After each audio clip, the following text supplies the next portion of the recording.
Hey guys, അപ്പോൾ ഇന്ന് രാവിലെ തന്നെ ഭയങ്കര ഹറിബറിയായിരുന്നു. കാരണം ഒറ്റൊന്നേ ഉള്ളൂ, ദേ ഈ ചപ്പാത്തി എന്ത് ചെയ്തെന്നായിരിക്കും നിങ്ങൾ വിചാരിക്കുന്നത്? പറഞ്ഞുതരാം. രാവിലെ എണീറ്റപ്പം തന്നെ ഒരു ചപ്പാത്തി കഴിക്കാൻ പൂതി.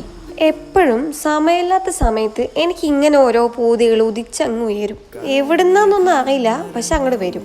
അങ്ങനെ ചപ്പാത്തി ഉണ്ടാക്കി കഴിഞ്ഞിട്ട് ഇന്നലെ രാത്രി വെച്ച സോയാബീൻ കറിയിൽ ഇച്ചിരി കൂടി വെള്ളം ഒഴിച്ച് നമ്മളതങ്ങ് നീട്ടി. എന്തെന്നറിയില്ല, സോയാബീനൊക്കെ ഈയിടെയായിട്ട് മുടിഞ്ഞ ടേസ്റ്റാ. പിന്നെ രാവിലെ ഒരു ചായ, അത് നിർബന്ധം. നിങ്ങൾക്കാർക്കെങ്കിലും രാവിലെയുള്ള ചായ കുടിച്ചില്ലെങ്കിൽ ആ ദിവസം സുഖമില്ലാത്ത പോലെ തോന്നാറുണ്ടോ? അങ്ങനെ ഉണ്ടെങ്കിൽ ഒന്ന് കമൻറ്റ് ചെയ്യാം. എനിക്ക് മനസ്സിലാക്കാലോ എന്നെപ്പോലെയുള്ള ആൾക്കാരും ഈ സമൂഹത്തിലുണ്ട്.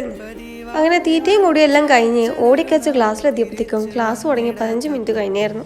ക്ലാസ് എല്ലാം കഴിഞ്ഞ് തിരിച്ചു വരുമ്പോൾ മൈസൂർ ദസറേൻ്റെ എയർ ഷോയുടെ ട്രയൽ നടക്കാൻ. അപ്പോൾ ഇന്നത്തേക്ക് ഇത്രയേ ഉള്ളൂ.